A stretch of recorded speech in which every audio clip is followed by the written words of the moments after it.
ay magluluto ng pork sisig. So kagabi nanonood kami ng video ni Ninong Rai. At ngayon sinipag tayo at sinapian tayo na kasipagan ni Ninong Rai. Baka naman. So ang mga ingredients natin, meron tayong pork giniling. Sumunod natin ang mga pampalasa natin. Meron tayo ditong margarine, oyster sauce na may liquid seasoning, garlic powder, asukal, paminta, liver spread. At syempre, ang paborito na lahat, mayonnaise. Alam ko madami ko kontra pero gusto ko yan. Next natin ay itlog. At syempre, hindi mawawala ang sibuyas. So una, sindihan na natin ang kawali natin. Yung pala ng sinisindihan, hindi yung kawali. Nakakatakot na po yung kawali yung sinindihan nyo, di ba? Tansya-tansya lang natin, dapat medium fire lang siya sa tao lang. So una, ang ating margarine. Tambog na natin yan dito. Dito natin ikikisa yung karne natin tsaka mga iba nating ingredients. So, mas masarap kasi ang margarine ko para sa ordinary mantika. Dito may konting lasa na. Ayan. Medyo hindi na siya mag-iso. Ayan. Ganyan lang mga kaipati. Kailangan natin mag-iso. Maragya. Bakit? Kahit hindi na. Kahit sinisipag tayo mag-ulat. Ito na ating pork. Giniling. Yung pork giniling natin in. Ayan. Make sure na walang matira. Sayang naman. Mahal-mahal ang baboy ngayon. At dahil dyan, nagigigagin na natin siya sa ating margarine. Ayan. Ayan. Ito, hindi lang ito pwedeng ulam. Pwede rin ito pupulutan. Uy, ang aga naman. Kita niyo naman, maliwanag. Nagpupulutan ang nasa utak ng person.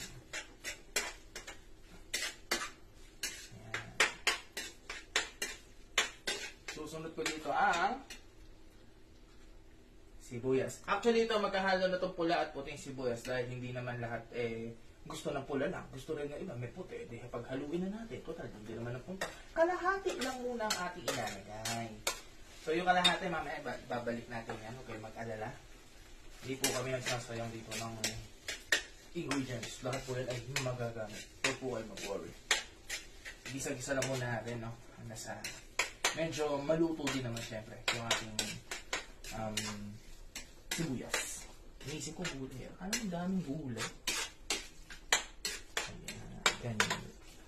Isa-isa lang. Sorry kung natatakpang kayo ng aking fat holder. Fat holder. Sa Tagalog, tagahawak ng tabi. Chares. Ayan. Ayan. Habang medyo mainit-init na ang ating niluluto. Ayan. Yan, medyo gisa-gisahin pa natin tayo. Makikita nyo naman, nalulutong-luto na yung ating mga niluluto.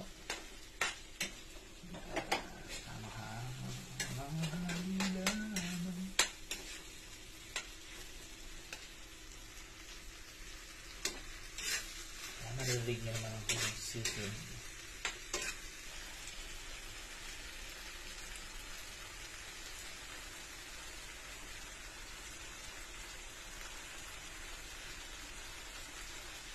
At ito, medyo nag-brown na ang ating karne, kaya lalagyan na natin iba pang pampalasa. Pampalasa! Ayan! Siyempre, una ang oyster sauce na may coating liquid seasoning. Sarap. Ayan, halu-haluin natin. Halu-halu. Mix well, sabi nga nila. Sunod na natin ang ating, itabi lang natin ito, ating pinagalitan. Ito siya, garlic powder, kung makikita nyo. Garlic powder, kamusta? Yan, tumaktak. Ang ating asukal, ano may konting tamis din syempre. Hindi pwede puro alat lang ako. At syempre, ang ating papamints pare. Peppa. Yan, natin siyang halu-haluin sa ating sisig. Yan. Sa mga nanonood ngayon, nakahanda na ba ang inyong inumin? Natakam na ba kayo at nauhaw bigla?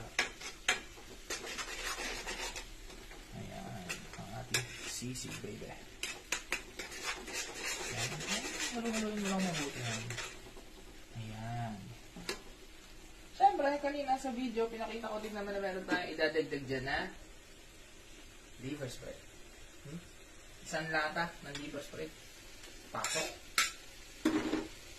Ayan, medyo ito dudurog-durugin lang natin to. Medyo kailangan maganda yung pagkakadurog mo. So, durugin ko na literal. Ayan.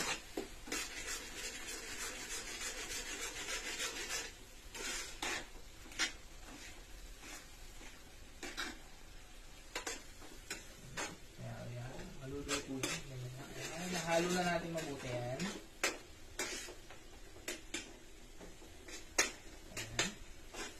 Dadagdag na natin ang ating isa pang sangkap, mayonnaise. Kaya nabahala kung gaano kadami ang gusto nyo ilagay, pero ako, gusto karami. Halos isang buong pack, ang ating ilagay. Pack, ganan. Ayan, haluin mo lang mabuti ang mayonnaise, mga kaibigan.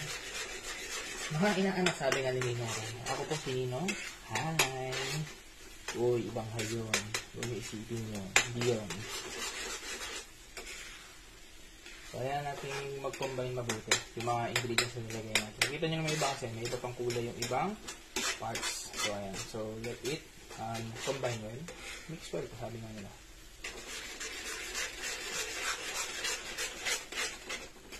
Ayan. Sarap na yan.